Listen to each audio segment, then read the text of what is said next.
দর্শক, ক্রীড়া ভাতা এবং ক্রীড়া কার্ড প্রদানের উদ্বোধনী অনুষ্ঠান চলছে এই মুহূর্তে প্রধানমন্ত্রীর কার্যালয়ে, যেখানে 129 জন ক্রীড়াবিদকে এই মুহূর্তে সম্মাননা প্রদান করা হচ্ছে। আমরা সরাসরি যুক্ত হচ্ছি সেই জায়গায়।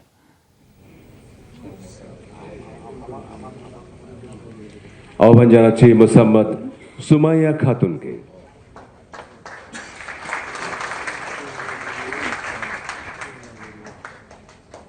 মোসাম্মদ সুমাইয়া খাতুন।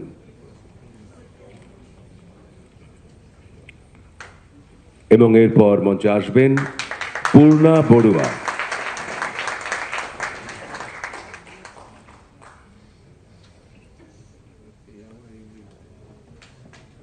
পূর্ণা বড়ুয়া।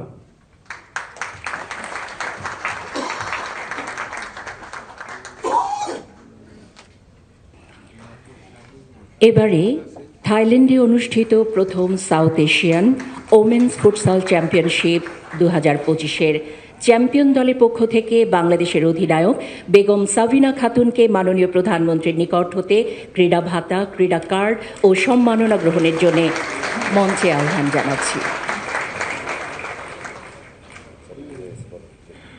সাবিনা খাতুনের পর ফুটসাল চ্যাম্পিয়ন্স দলের সদস্যরা একে একে আসবেন মাননীয় প্রধানমন্ত্রীর কাছ থেকে সম্মাননা গ্রহণের জন্য। আসবেন সুমাইয়া মাতসুশিমা,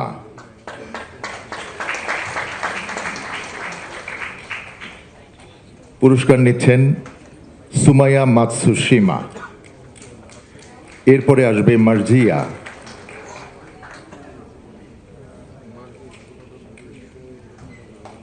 পুরস্কার নিতে যাচ্ছে মার্জিয়া।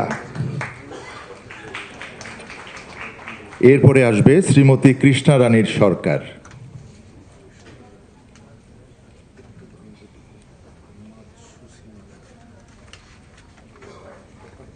মাননীয় প্রধানমন্ত্রীর কাছ থেকে পুরস্কার নিচ্ছে শ্রীমতী কৃষ্ণা রানী সরকার।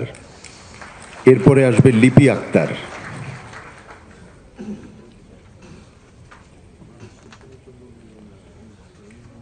পুরস্কার নিচ্ছে লিপি আক্তার।